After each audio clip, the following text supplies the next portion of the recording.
Welcome to Freddy Fazbear's Pizza, a family-themed restaurant which uses animatronic characters to entertain guests, very much inspired by Chuck E. Cheese, yet somehow less creepy. Freddy Fazbear's Pizza is a newly reopened location that had been closed down a few times prior due to disturbing controversies. The issue being that children kept winding up dead surrounding the Freddy locations, which is kind of not what you want when you're running a restaurant aimed towards family and children. The previous location, which was the first reopening, closed due to a staff member's head being absolutely decimated by an animatronic built like a saw trap. An event truly unforgettable, with a name that is truly iconic. Was that the bike of 87? After the bite of 87, some time passed before this new location was built. Smaller, but with brand new improved animatronics. Though by the time we reach this place, it's shut down once again. Okay dude, fool me once, shame on you. Fool me twice, shame on me. Fool me 3 times, and I hope you forever sleep on the warm side of the pillow. And get trapped in an old animatronic bunny suit that crushes you to death. Zoink. This game starts as we take on the role of a newly hired security guard known as Mike Schmidt. Enticed for the position by the promise of $120 for the week, and all you have to do is work a night shift for 6 hours and monitor surveillance cameras to make sure no one tries to get in or out. Did I jump scare you? Which $120 is bang on the exact amount for a week's work at minimum wage for a night shift in 1993. Looks like someone's been doing their research. But there is risk to this position. I mean, you could be injured, or at the very least, dismembered. I thought I was just watching cameras. Where the hell could I possibly lose a limb? It's okay, I'll just use a risk assessment matrix to determine the risk. Okay, so the likelihood of it happening is very unlikely in my opinion, and the risk is, well, I'd have to say definitely severe.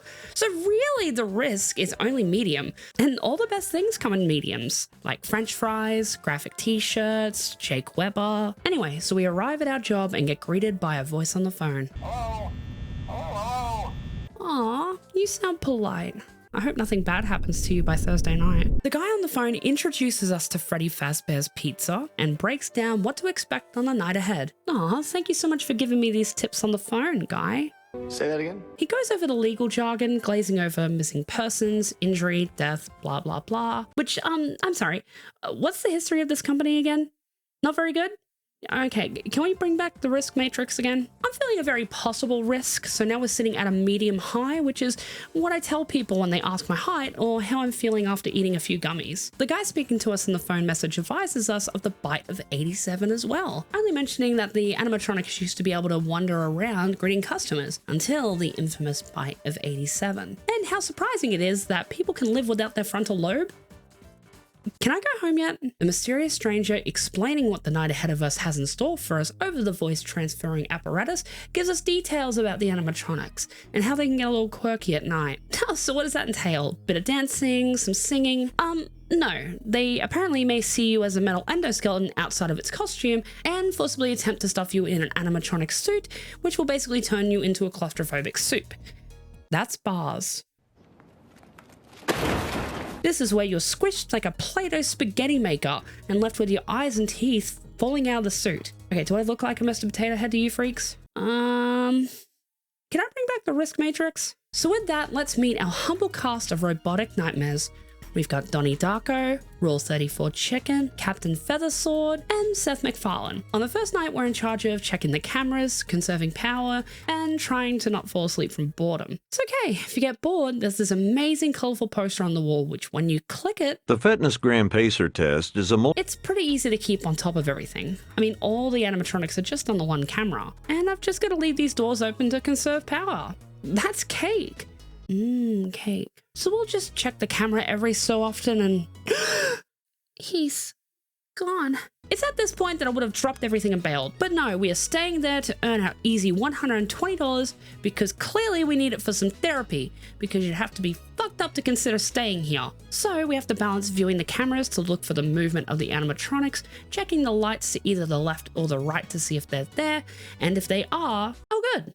A bunny. Hey, Bonnie, you ever seen Fatal Attraction? Because I've got the pot boiling. Once they appear, you just close the door until they leave, indicated by the shadow in the hallway. With minor activity, pun, we reach 6 a.m. and can clock off for the night. In my opinion, I'd probably just change career paths. I'm sure I have an uncle who wants to experience a Jules Verne novel for real. But no, we return for night 2. Telephone Telefella has left us another voicemail. Please, Vanessa, call me back.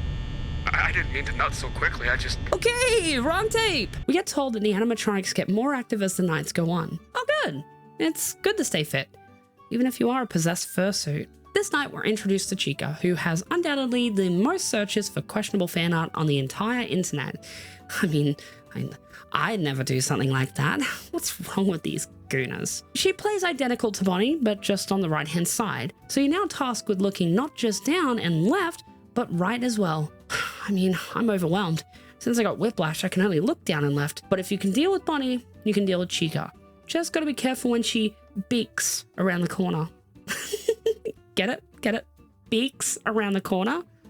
Oh, come on, guys. She beaks.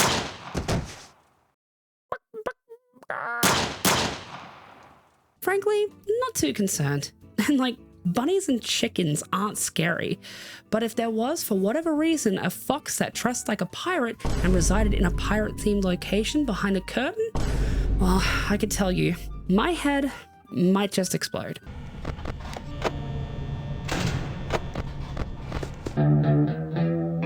Well, Foxy exists, and he spends most of his time in Pirate's Cove, which according to Guy, The name's Guy. Phone guy. Shaking on stove. he doesn't like being watched. Me neither, which is why mutual masturbation happens only when the lights are off. What? What? What? It's important to just check on Pirate's Cove from time to time to make sure he's not... I know. He's hot. 6 a.m. rolls around before we know it, and confidence is building. I actually think this job could be easier than I once thought. Well, let's move on to night 3. Phone guy, what have you got for me? If you happen to get caught and want to avoid getting stuffed into a Freddy suit, try playing dead. You know, go limp. Then there's a chance that maybe they'll think that you're an empty costume instead. Or even better, I'll show up in my Judy Hopps costume and hope they think I'm just one of them. Wait, why is there a job application here for co-security guard for Judy Hopps Lover 69? Oh, God. Night 3 is the same as the previous nights, though all the animatronics are moving around a bit more. So you just need to be a little bit more alert. But also the camera at the stage is cut out, so I can't see anything. Wait, it's not cut out. It's Freddy. Freddy's moving. Well, he better be aware of housing rates in the local school systems. Can't move somewhere and not prepare for your future. Freddy, you're supposed to be on lockdown. Vanessa, why is the housing market so expensive? Freddy's appearances on the cameras are definitely the most frightening. I mean, all that pops up most of the time are his 2 white eyes staring into my soul. Hey, William, Afton, you guys got a HR? Because I'm filing for harassment. It's easy enough to keep him at bay. Just keep putting the camera on him from time to time, and if he moves, find him and keep checking that camera whilst dodging Bonnie and Chica. And wait, I feel like I'm forgetting someone.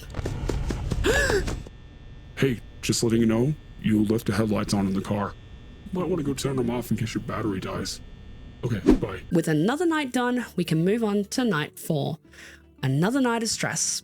But it's okay, because with my buddy phone guy, I feel like I can do anything.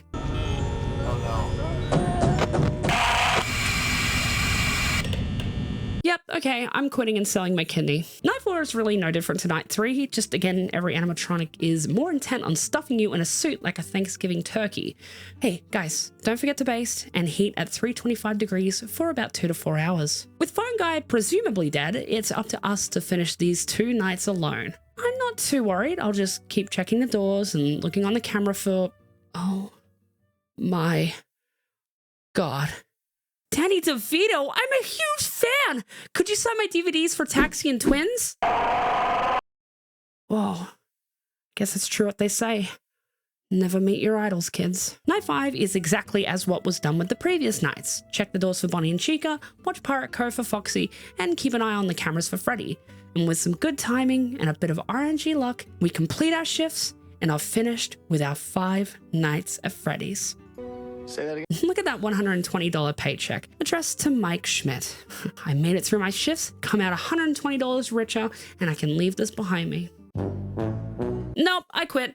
And also, fuck you, Dad. Mike? That's right. It's me, your son, and it's Michael, Dad. No. M-I-K-E. I hired you. You ruined my life. How can I ruin your life? I wasn't even there. What's going on, everyone? It's Slappy Flappy here. I just want to say thank you all so much for making it to the end of the video. I know it's a little bit different to what I usually make, but I had the idea and I wanted to give it a try. So thank you all for watching, and I hope you did enjoy, and thank you to all my Patreons. Your support means the world to me. Thank you guys so much.